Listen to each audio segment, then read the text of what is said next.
This is Transistor.fm.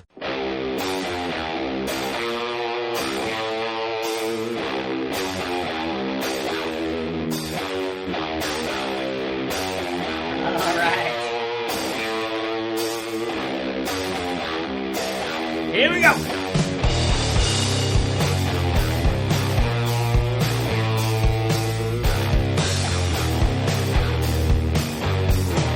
Hey, it's Justin Jackson. Welcome to Product People. This week on the show, Alex Hillman, the king of JFDI. He even has the tattoo to prove it. Alex is many things. He's the founder of Indie Hall, a co-working space in Philadelphia. He's also Amy Hoy's partner in 30 by 500. We get into how those two work together. But most importantly, recently he just launched his own product called GroupBuzz.io. So we talk about that, how he built that product, but also what communities and product businesses have in common. Whenever I talk to Alex, he blows my mind. He's super smart. This conversation was no exception. There's lots of good stuff in here. I think you're really going to enjoy it. Just a quick update. I'm working on a new book called Marketing for Developers. You can find out more at justinjackson.ca/marketingfordevelopers. All right. Just before we got going here, I was like I just got back from getting a coffee and I have my toque on. So I got a little bit of Canadian toque head going on. That's my favorite Canadian word, by the way. I think I told you I've got friends from Toronto, and my buddy's calling his beanie a toque, and I was like, a what? He goes, a toque. I said, a what? It's my favorite Canadian word. See, way better than sorry. It's way better than sorry. Yeah. The funny part is that to me, beanie is a hilarious word. Right. Oh, it is a hilarious word. I hadn't heard that, I'd never heard that, I think, until I got into high school. Yeah. What? It's a beanie? No, that's a toque. The English language. Is there anything it can't do? It's true. All right, so I'm Justin Jackson, and I am here with Alex Hillman, the king of JFDI, among other things. How's it going, Alex? Things are great. Things are great. How are things with you? Apart from cold. Yeah. Well, the cold and my other problem, I was up all night with a sick kid, which is basically when you have 4 kids, there's always someone that's sick. It's just always one of them will be sick. Well, so, I think when I talked to you last, I had just moved into my new house, and my buddy that lived in it before me has 2 little kids. And so when I was cleaning the house right when I moved in, I kicked up all the little kid germs. And immediately was like put out for a week, but now I'm immunized against this warfare that comes out of children, apparently. That's right. Yeah, once you get infected with that, you're good for a while. So Alex, besides being the king of JFDI, and we can get into that a little bit later. Sure. We're going to be chatting with Alex today about his new product, GroupBuzz, GroupBuzz.io. Yep. And the other great thing about Alex and I were chatting on Skype, like he said, I think a couple of weeks ago, yep. And I was just blown away with how much knowledge he had about building community and how those lessons kind of extend out to building products and building an audience. And so I thought it would be good to do a live chat and share that knowledge with the rest of the community. And like I said, we're doing this live right now, so if you have questions, you can enter them on YouTube, and we will get to those as we talk. So, Alex, I think a lot of people know you because of your co-working space, Indie Hall. True. That's probably true. Yeah, in Philadelphia. So maybe tell us, how did you get into building products? Well, so I do have a software development background. Before I started Indie Hall, I was a web developer. I started Indie Hall not because I needed a place to work, but because I was that quintessential, I'm a developer, I'm a freelancer, I work from home. That's cool, but I miss having coworkers, people to bounce ideas off of, collaborate with. And so my approach to co-working had nothing to do with real estate and everything to do with collaboration, people, community, and things like that. As I've done less and less software development myself and more consulting and things like that, it's been really fun to be able to take my background in software, even though I probably shouldn't be trusted in a code environment. The Brad, who I work with on GroupBuzz, he actually built all the infrastructure. Brad builds GroupBuzz. He lets me poke around in the code a little bit from time to time. But having a technology background, but also having sort of a connection with people, I think is really important. A lot of people build tools without really thinking about who the people are that are using them. And I think about people all day long, every day. And so I found that's really sort of useful in the product building conversation. Yeah. And maybe get into a little bit of what is GroupBuzz and how did you come up with the idea? Yeah. So before Indie Hall was a physical place, which is one of the things that it is, we're meeting at events, and we had an online discussion list, as many communities have. And when we actually launched and started getting members, we switched from Google Groups to something that was a little bit less chaotic, less crap going on, and we started using Basecamp actually, which I will say served us really well early on. Basecamp. This is old Basecamp, Basecamp Classic, as it were. Yeah. For all you kids out there. Right. So Basecamp Classic had this actually really good messaging component, because that was the problem that they set out to solve when they built Basecamp, was trying to keep a conversation in flow over email as a team is really hard. Put files into the mix, all this other stuff. You bring new people into the project, it's a disaster. So they solved an email problem with Basecamp, but it was really designed for teams. And even though we scaled it to the point where we had hundreds of people in our Basecamp project using their sort of messages channel to have conversations, we started seeing some pretty major problems. And the crux of those problems were we knew that people were not staying involved. When, whether it's Basecamp or a Google group or a listserv, with messages coming through, basically inviting people to an email list is giving everybody the ability to put things into other people's inboxes, right? Yeah. Which is, our inboxes are already busy. We all hate them, fighting for inbox zero every day. So when you do that, and ultimately that's the value that we're creating, is some of this conversation, this dialogue. But if it becomes too much, people tune out, right? So I want information about what's going on in my community. I want to be a part of that pulse, but if it's too much, I have to turn it off because I have work to do. So there's not really a volume control on it.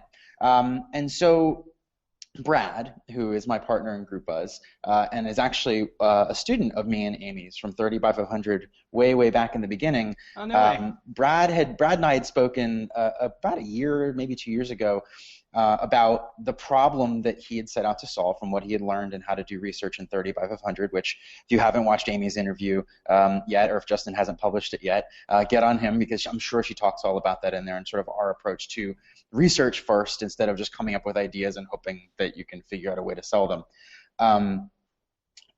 Brad's pain that he identified was this email problem that I'm describing, people sort of tuning out. So he set out to try to solve that. And then kind of nothing happened. I happened to bump into him at the bootstrapping conference that Amy and I run here in Philadelphia last June, called Bacon BizConf. And Brad and I were just chatting, catching up, and I was like, whatever happened to that list thing that you were doing? And he says, well, yeah, it's good, but not. I said, is anybody using it? He goes, no, not really. And I said, what is it going to take for us to get this in somebody's hands? And it was really, we need a community to try it out on. And I said, well, wouldn't you know, I've got one. We've got some serious problems, and we really need to replace Basecamp. I've tried everything. It's not because I don't want to switch to something. It's that I want to switch to something that's actually going to be better. So show me what you have. And he did, and I was really impressed. My core product was so simple, but it did all the things that nobody else would think to do. It's almost like people that build software for communities don't actually run or participate in communities themselves. It was mind-blowing. So this was so simple, and I said, I've got a list of 250 people. Can we roll it out? And I convinced him to say yes. I'm glad that he did. And it was a huge hit at Indie Hall. The migration went really well. Within a couple of months, we started tracking sort of how people participating. Were they posting threads? Were they commenting on threads? And things like that. And all the trackable engagement in the most rudimentary fashion possible more than doubled. And then perhaps most importantly to me was when people actually went out of their way to say something. When a member would come up to me and say, yo, I'm so glad we switched to this group buzz thing because I always wanted to pay attention to Basecamp, but it was too much. And so I put it on a Gmail filter, and then it went to a folder, and then I never looked at it.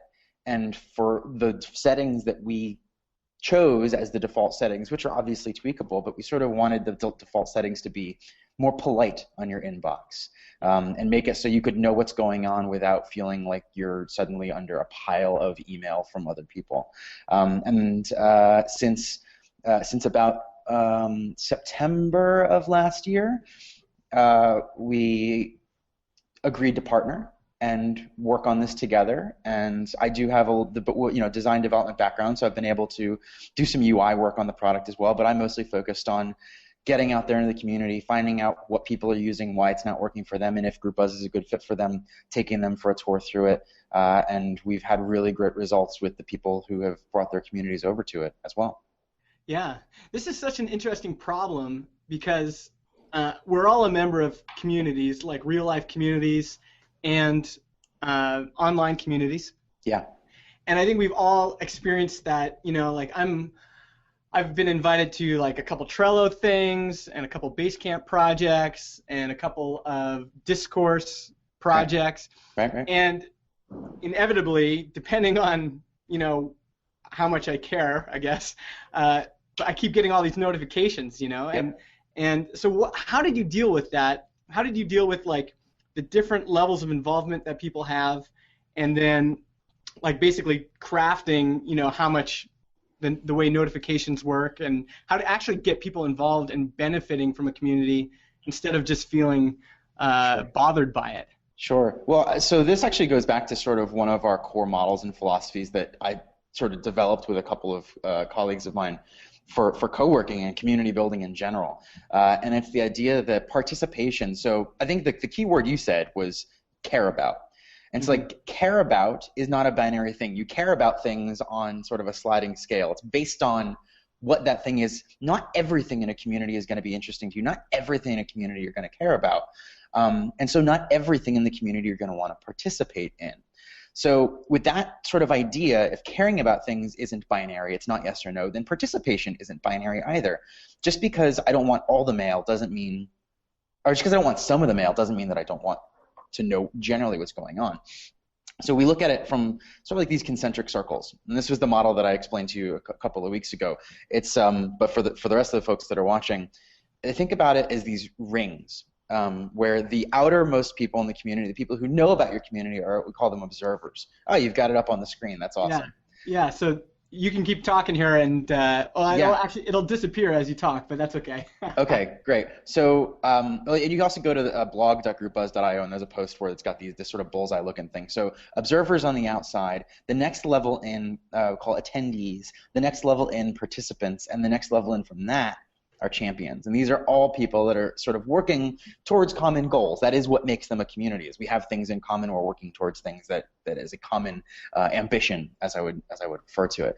So the thought process with GroupBuzz is, how do we create a notification setting level sort of for each of these things? For the people who just want to keep a finger on the pulse, who are observers, so be it. The people who are attendees are the folks who are going to jump in. They may comment on a post. They might like a post. The participants are generally the people who are going to start posts. The champions are people who are not just going to start posts, but also encourage other people to start new conversations and things like that. So there's sort of a gradated scale of participation was sort of the main design pattern for this, and saying notifications are important, because if you think about like web forums and stuff like that, without email notifications, people just forget about it. And even if they do care about it, something else is always demanding their attention.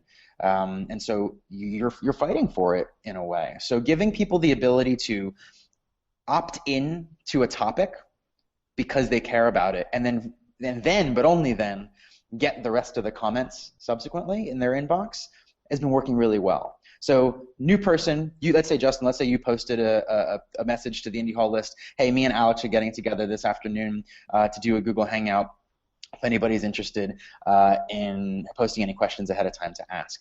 That message would go out to everybody on the list. And if anybody else followed up, because this is usually where things go wrong, is it's a bunch of me too and a bunch of conversation that nobody, or maybe not nobody, but a lot of people don't care about. For the person who cares about it, they can click a follow button right in the email and say, I want follow-up comments. Or if they're on the web UI, because there is a sort of a web form component to this as well, you can follow that. The flip side of that is I'm in a conversation, maybe we were planning a snowboarding trip, and then I found out that that my schedule changed, I'm not going to be able to make it. I tell the crew, hey guys, I'm sorry, but if I'm already subscribed to that thread, I'm going to keep seeing emails about this thing that I know I'm not going to. I'm perpetually bummed out, and it's filling my inbox. So a mute button. Now Gmail has a mute button too, but a lot of people don't know about it, don't use it. Even the people that I tell about it, they go, oh yeah, the mute button, because there isn't actually a button, it's a key, right? So we put the button right there in the email to mute or follow depending on what your notification settings are. And then the last thing, sort of for making sure that things that as conversation churns, maybe the first person, maybe Justin posting a comment about interviewing with me today wouldn't have caught interest, but if somebody posted a follow-up with a question, and if that somebody, let's say it's Amy, you know that whenever Amy has a question, it's really interesting. So you weren't interested in this interview, but now you're a little more interested because you saw that Amy commented on it. We've got a digest system that you can set. Right now, it's sort of like an active digest. It comes every 4 hours. So for these in real life communities where like time is actually a consideration, you're getting an email of here's everything that happened in the last half a day, half a workday, as it were. Our number one request right now is for a daily digest, which has pushed us to redesign our digest design so that you can basically have that same amount of vision, like view into what's going on in the conversation in a digest. Because a digest that's like really long and has everything that happened over 24 hours is overwhelming, almost if not more overwhelming than stuff being in your inbox. You're going to open it and say, shit, what is all this stuff? And just archive the email and never look at it. So basically, we're trying to make the job of the person who's, and I look at the role of a community manager or community moderator, whatever it might be, is not to enforce. It's not to make people do things. It's to help people do whatever it is they already want to do. Right? So get out of their way is really your number one job. And when the tools you're using to interact with your community get in people's way, it makes you hard for you to do your job.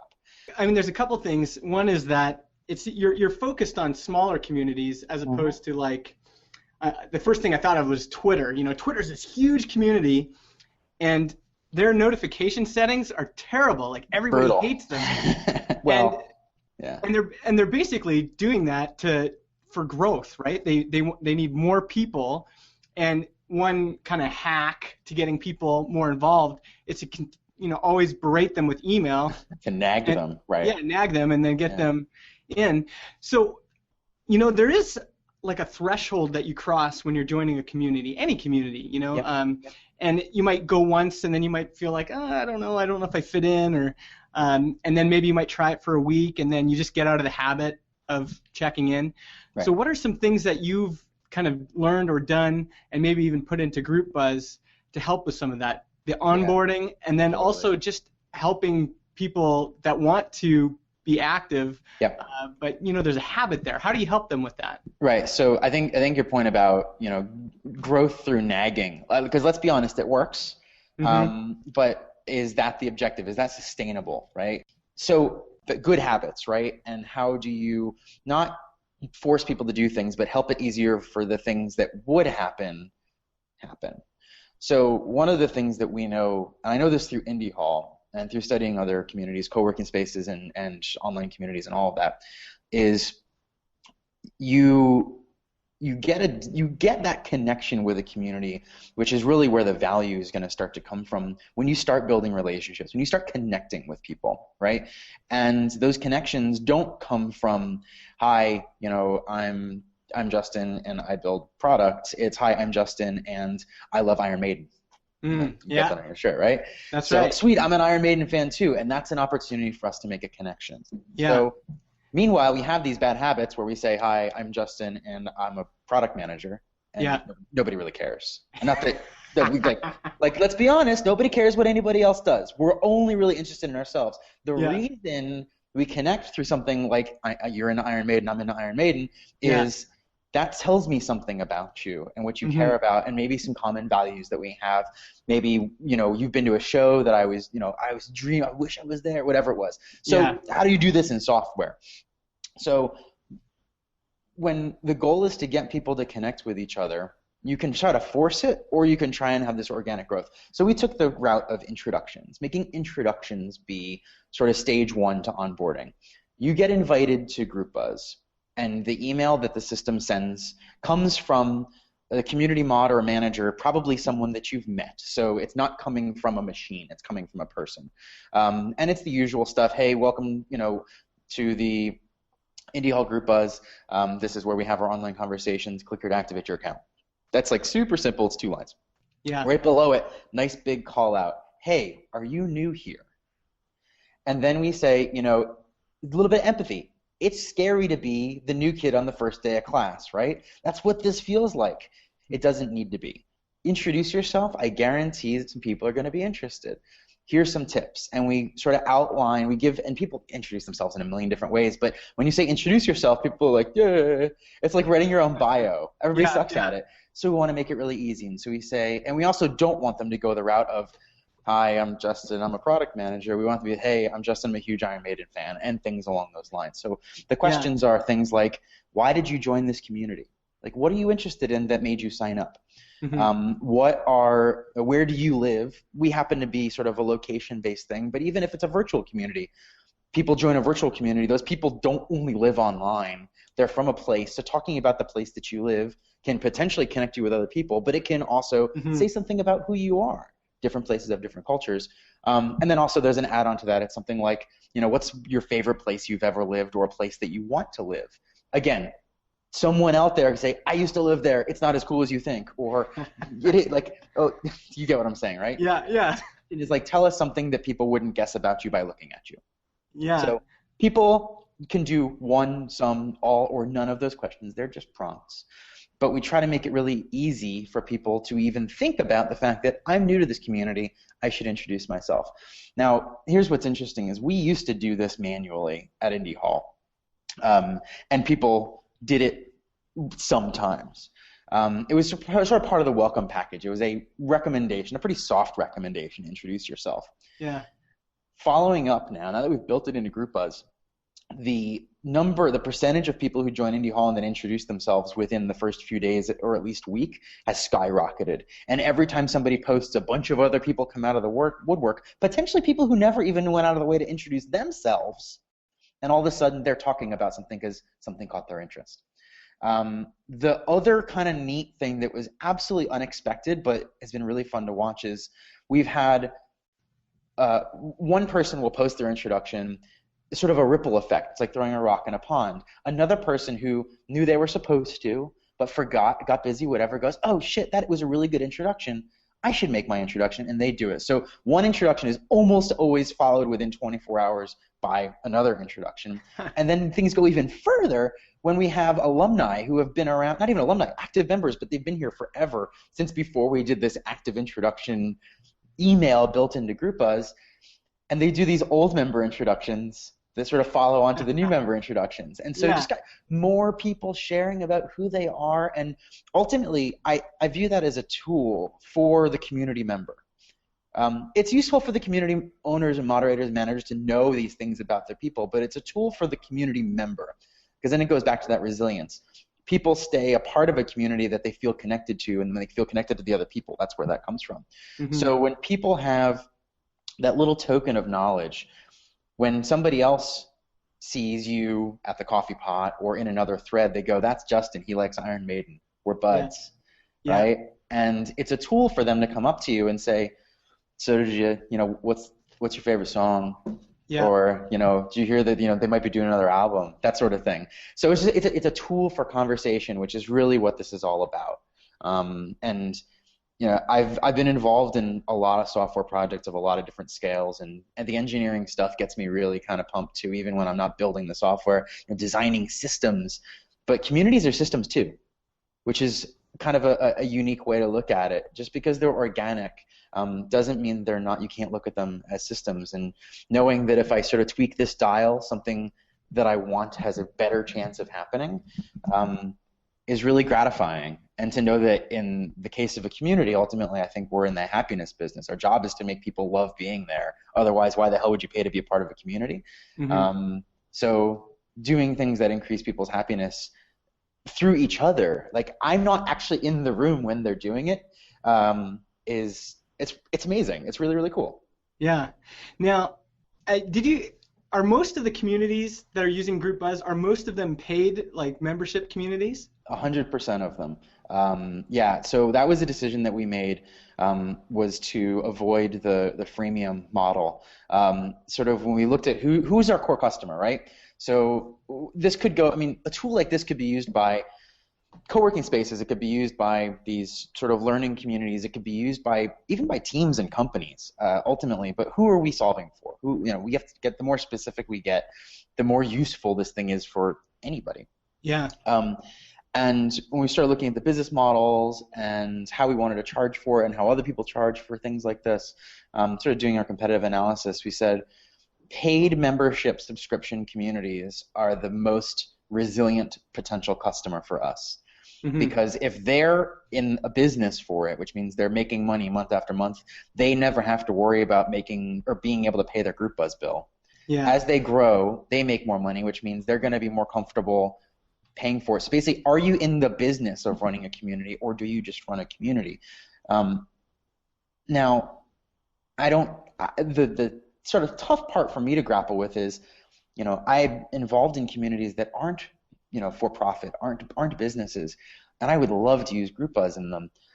It's just not a core part of our business model, and at an early stage, I think it's important for us to be okay with that. Brad and I are in this for the long haul. If we can find ways to open up Group Buzz to more kinds of communities, absolutely. I would love people to be, banging on the door and wanting this. But 100% of our customers right now are paying customers. We're doing sort of a concierge onboarding, so super high touch, like unusually high touch, I imagine. Part of that is to find fit, really. Yeah.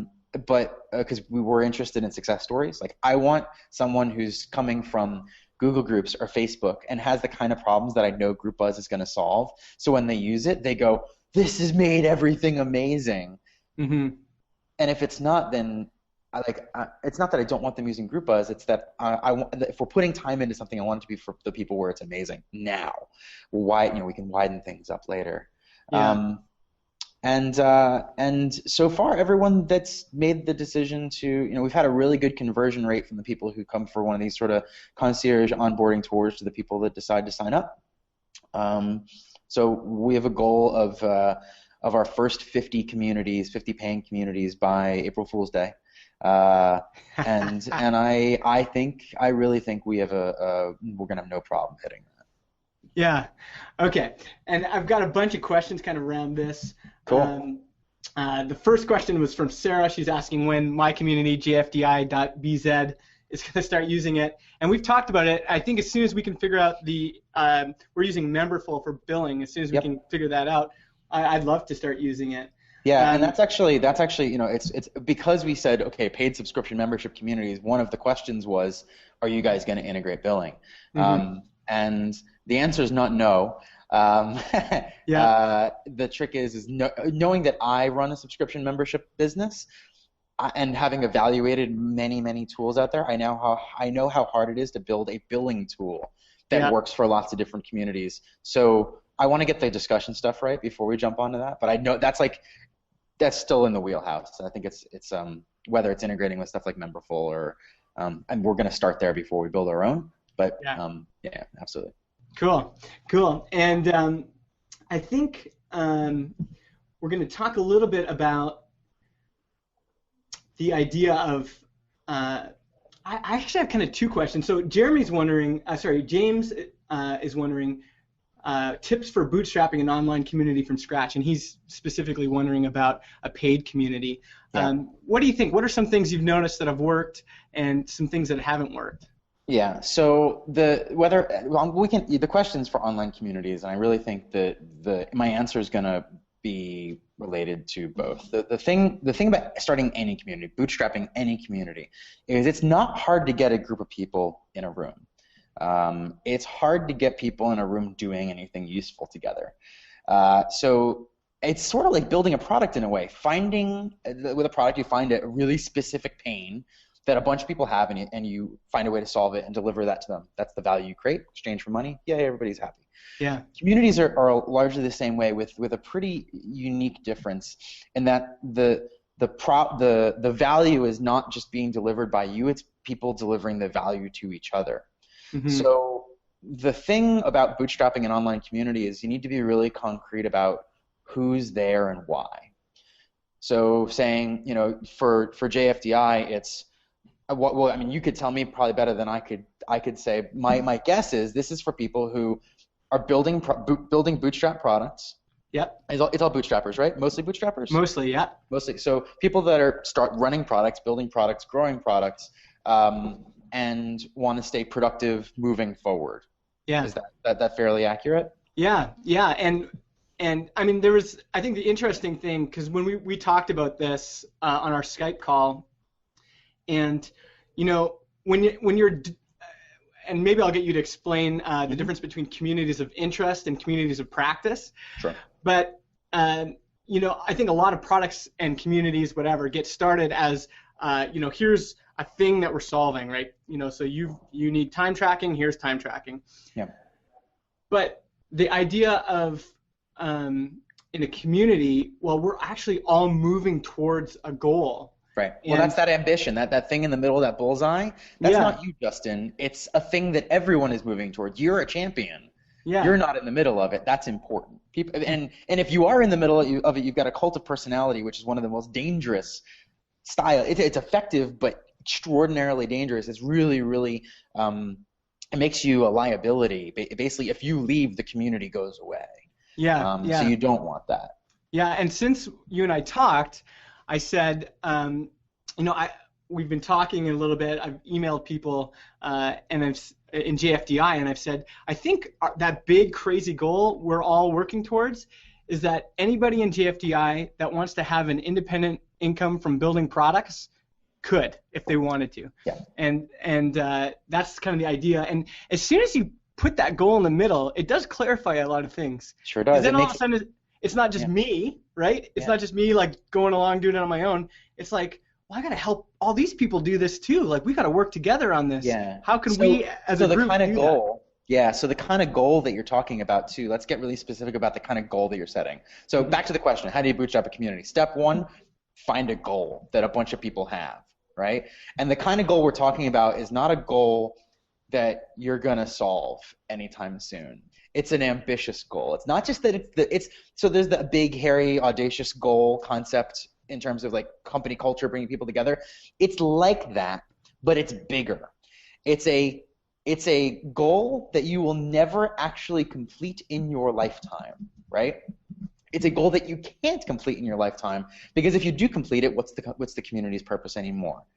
Right? So it's something that it needs to work in perpetuity, something that at any point in the lifetime of the community, a new person can join and say, I have that goal. We all have that goal. Some people are further along in that goal, but we all work towards it together. Mm-hmm. The other thing that it does, you said about clarity, I think you're 100% right. It lets you sort of take some of the ego out of it, right? So communities are these really complicated things when it comes to decision making. Mm-hmm. Excuse me. So you want to say, this is what's good, this is what's best for us, and it's sort of the benevolent dictator for life kind of position, right? Yeah. But that starts trending into the cult of personality, like everybody looks to you for all the answers, which isn't good.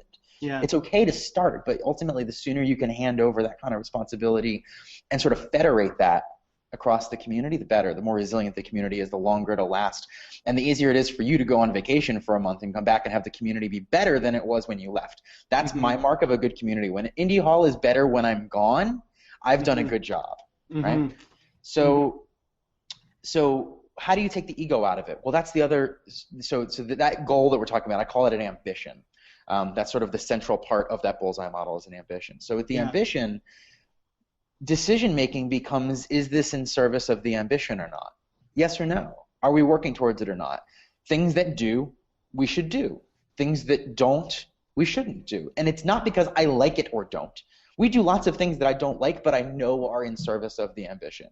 And the great thing about that is because I don't like it, it makes it easy for me to step away and say, this is good, but it's not mine to run. So if I'm going to say this is good for anyone else who wants to run it, and it makes it really easy for me to delegate to new rising leaders within the community, because that's ultimately like a big part of the job.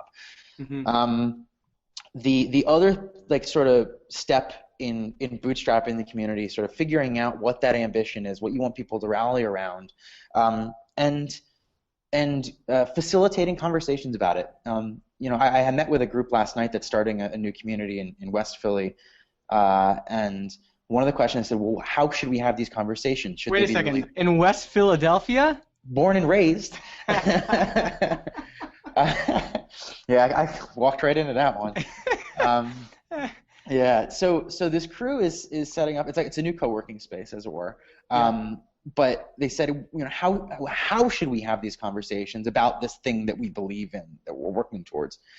Should they be, the one-on-one, sort of coaching style, really intimate? Should we do like big community town halls? Should we do, group activities? And the answer is yes, all of them. So not everyone's going to come to the big stuff. Not everyone's going to be able to come to a one-on-one intimate. The answer is yes.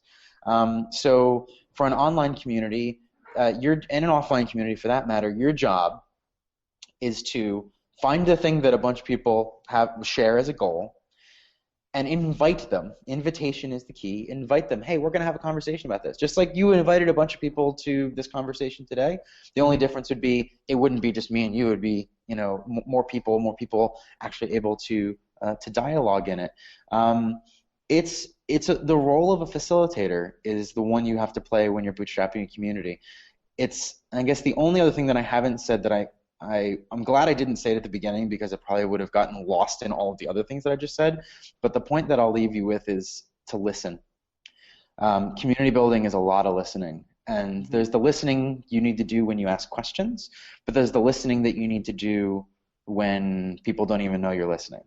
Not in a creepy way, but in the same way that, sort of referring back, and this is the common thread between my approach to community building and my approach to product development that me and Amy teach is, in 30 by 500, we say customer development, customer interviews are bullshit, because people lie to your face. And not because they're liars, but because they're nice. No one, short of sociopaths, is going to tell you that you suck, or your idea sucks, because they don't want to hurt your feelings. And so you have to observe what people do, not what they say.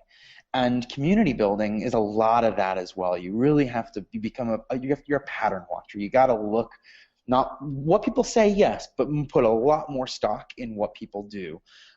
People will ask you for all kinds of things. The community would be great if only we had this, that, and the other. And then you put those things in and nobody uses them. So instead, you have to turn it into an action and say, that sounds great. What are you going to do to help, bring that thing into fruition? Lot of listening, a lot of paying attention to how people act, how people interact. Yeah, and I actually think that building a community is a great way to practice a lot of the skills that you need to build a great product. Because when you're talking to these folks every day and listening, that's the key part. Absolutely. Then you start to practice that pattern recognition and say, in terms of, okay, what do people actually really need here, and okay, and how can we offer that? That's been really helpful for me.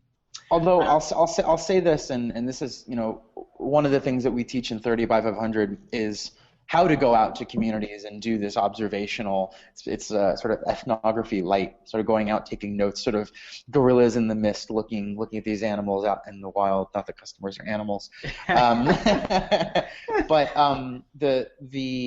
a common thing that one of our students will say to us is, I can't find a watering hole, that's how we refer to them, but a community. I can't find a community of people for my audience. I'm going to go build one. And we're like, whoa, hold the phone. Yeah. It's a benevolent style of procrastination is what it is. Building a community that is big enough, strong enough, and useful enough to be able to be used to build a product from that community is more. It's not that it doesn't work, it's that it's an insane amount of work.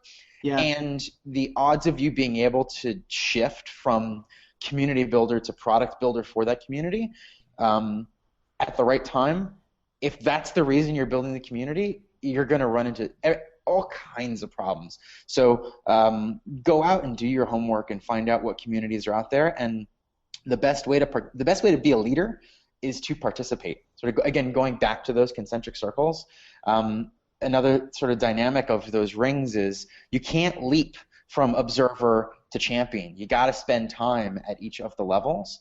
So if you're not out there attending and participating in other communities, it's really hard for you to be a good leader in your own. So be a leader in somebody else's community before you try being a leader in your own. You're going to learn a lot. Yeah. Yeah, and there's that reminds me of a great Derek Sivers post. He used a different video, but he said the most important person is actually not the leader, it's the person that comes second and follows that first leader. Yeah. It's a really great post. I agree. That's one of my favorites. We've got some, Jeremy wants to know more about your experience doing 30 by 500 with Amy. Yeah. So maybe we can talk about that. The question I have is, how did that even happen? How did you guys meet up in the first place and start working together on that? South by Southwest 2007, I was standing in line for coffee at the Starbucks in the Austin Convention Center with Amy Hoy and Tom Conrad, who's the CTO of Pandora. Huh. The rest is history. No, I mean, I met Amy literally in the lobby of the hotel. She knew another friend of mine, Tara Hunt, who's in Montreal, who's an incredible community builder. I learned a lot from Tara in sort of my earlier days of doing indie hall and community building as well. And I don't know, Amy and I just sort of clicked as friends and stayed in touch online, and we'd chat. And then she, when she moved to Vienna, and then eventually married her husband Thomas, I was going to Vienna a couple of times a year. We stayed friends. And one day, sort of realized that we hadn't actually built something together, which is that's a common realization in my circle of friends. Is like, yo, we've been friends for a while. Why haven't we built something cool yet? Yeah. And it was really it. And we sat down in her kitchen in Vienna and sketched out. There's a picture of it somewhere on the internet of a bunch of Post-it notes on the wall, and it was a brainstorm of what are all the reasons that people don't launch product companies. Yeah. It's basically, the idea was zero to launch. Now, prior to us doing this, Amy had done a couple of webinars, like a 3-hour brain dump style webinar of here's everything I've learned about building Freckle so far, and people were like, more, I want more. So she already had momentum and some audience built up. I absolutely came on, but I think our philosophy on bootstrapping products and companies was so aligned that even just working through the conversation of what are the things that are in people's ways and can we teach them that was the origin of 30 by 500. And in full disclosure, I actually stepped away from 30 by 500 for about a year and a half and only rejoined, I guess, about a year and a half ago. So there was like a window where Amy was heavily evolving the original material that we built. Actually rewrote it when I say rewrote it, I mean literally not just rewrote it, but we inverted the process. Yeah. One of the weird, and I there's got to be a name for this phenomenon, and if it's definitely it's akin to, if you're familiar with learning spirals. This is a philosophy in education design that learning is not linear. It's a cycle. Like you learn something and then it folds back on itself, and you learn it again and it folds back, and that's how you make progress. So a bunch of times, and this has happened in almost every class Amy and I have built together, is that we create the curriculum and it's good, and then we teach it once, and then we look at it and go, it's backwards. And we literally reverse the order, and that requires more than just reversing the order. That's where I say rewrite. It's not just patching, chapters together in a different order. It's a completely different sequence of the same concepts. Yeah. And I feel like it comes out of your brain in one direction, but in order for it to be useful to somebody else, it needs to go back in reverse. Yeah. So that's sort of one of our guiding principles is, if it's not working, try it the other way. Yeah.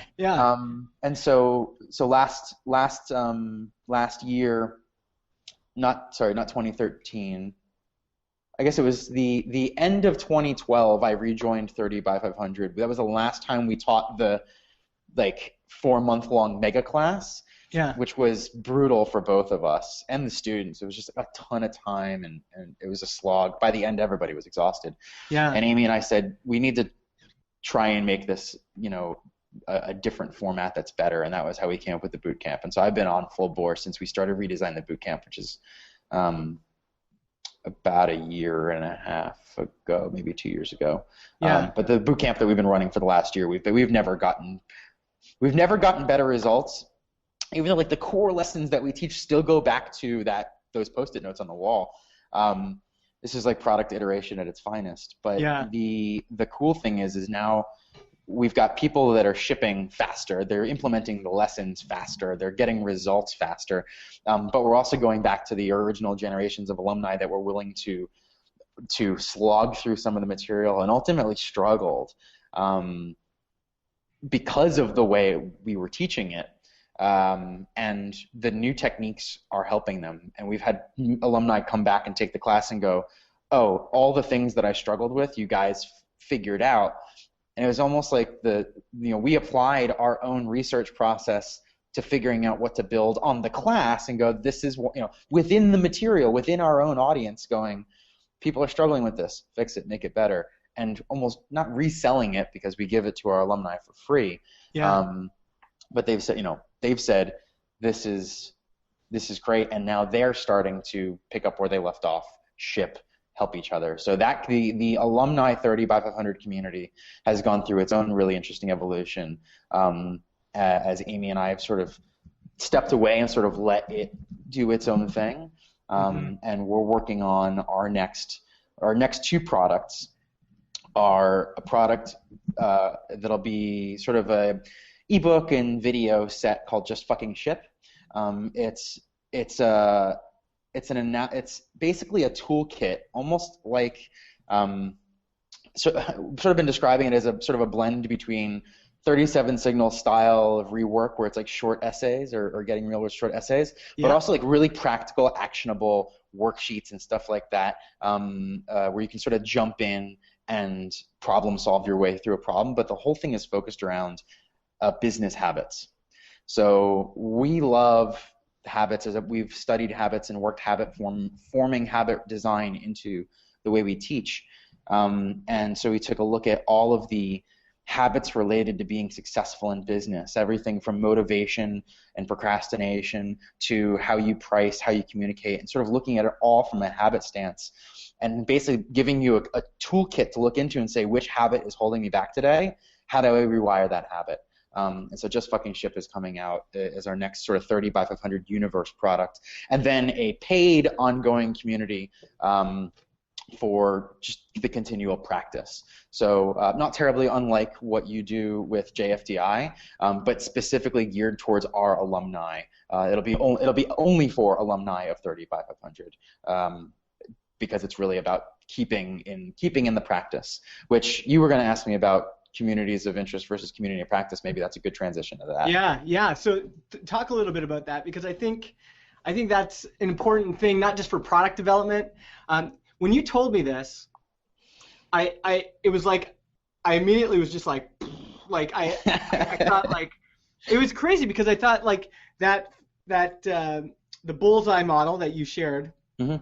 With this idea of communities of interest and communities versus practice, I immediately said, well, this applies to building a team, this applies to building a product, and this applies to building a community. So if you could explain this idea of interest versus practice, I think that's really helpful. So the study, this is where I'm going to try to not get too academic, because this is definitely an academic concept. So I'm going to try, this is where Alex Hillman, the armchair academic, shows up, and I'm going to try and keep him in a corner over there. Don't you have a cardigan and a pipe that goes with this? Yes. So there's a wide field of study on communities and community principles, and one of the cool things about communities is, in spite of all of the really smart scientists and academics studying it, there's most things people don't agree on.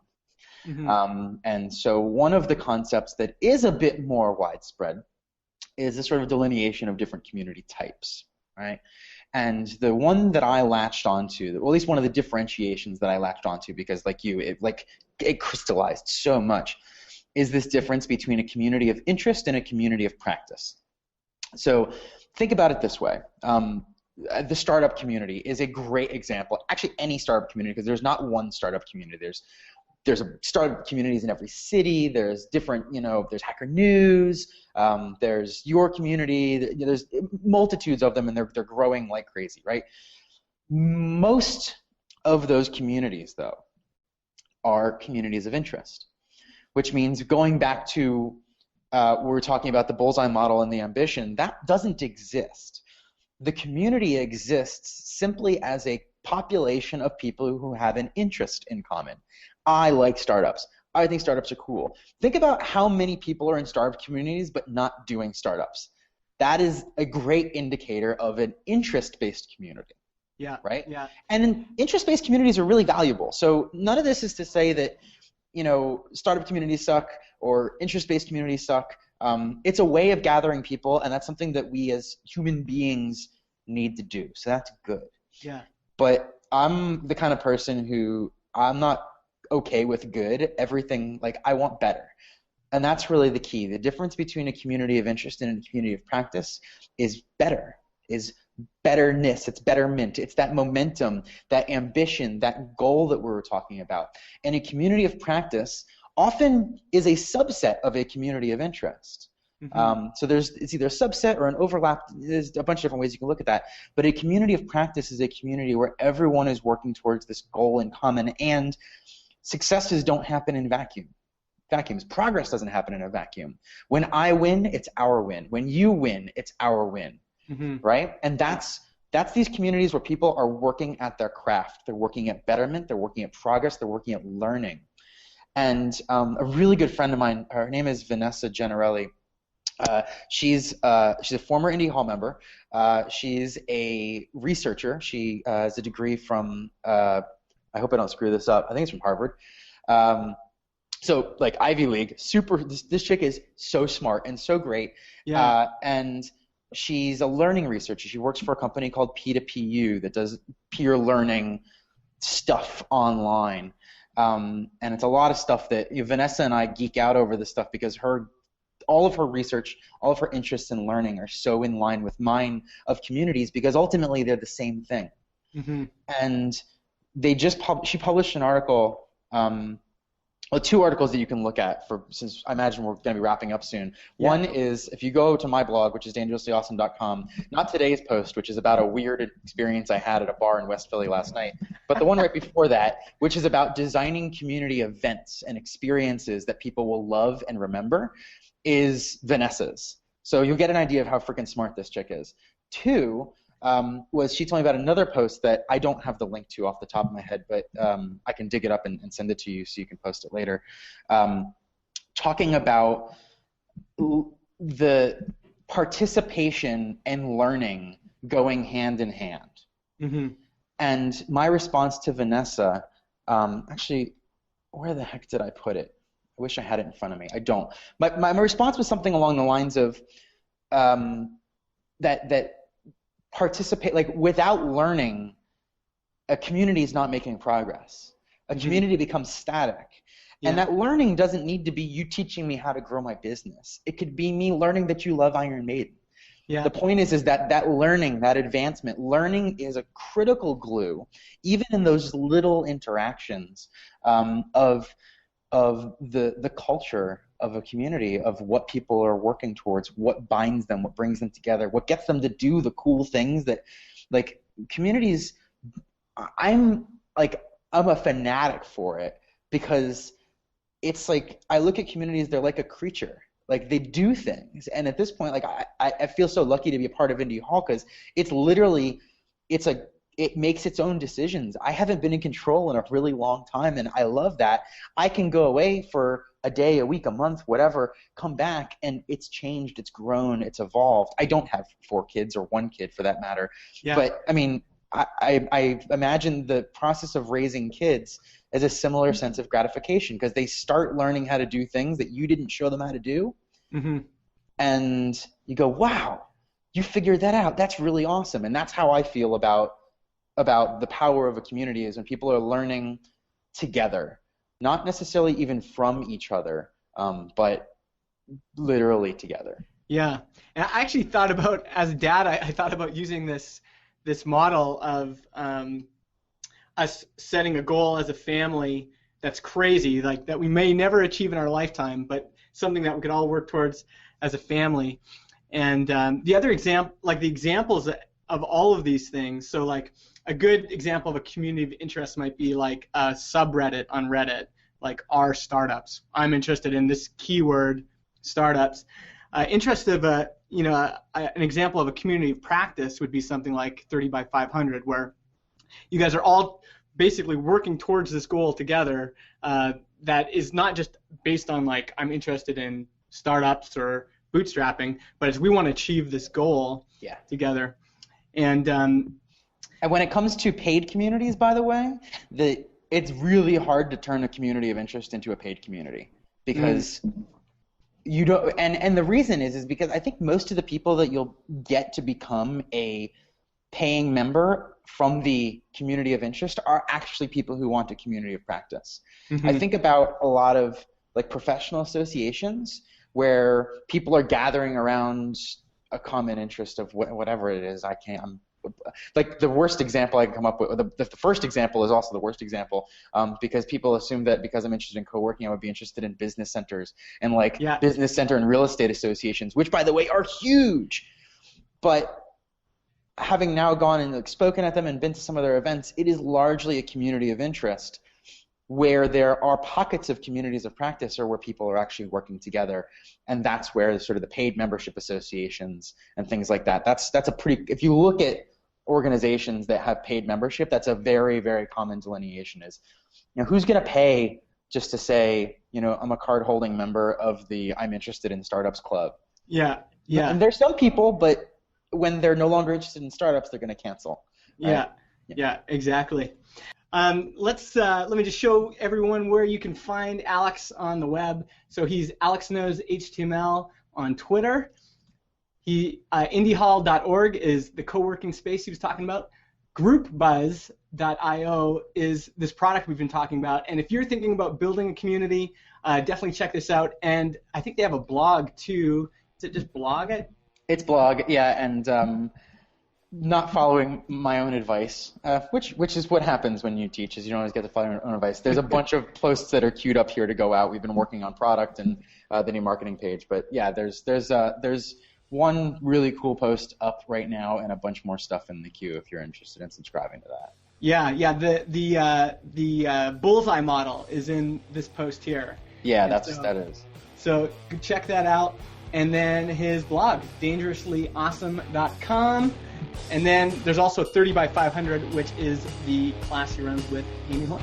Yeah. So thanks again, Alex.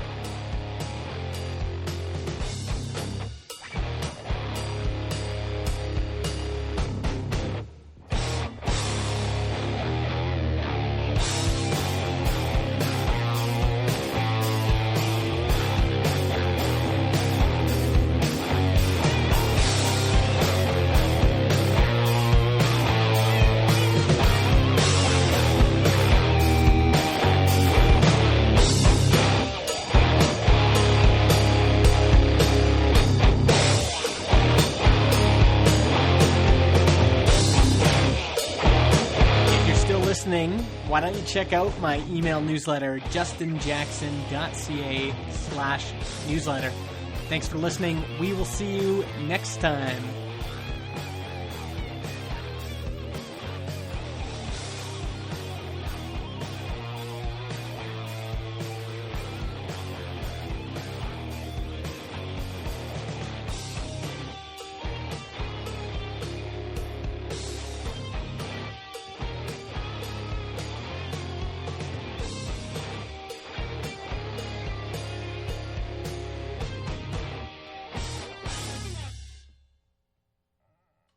Podcast hosting is provided by Transistor.fm.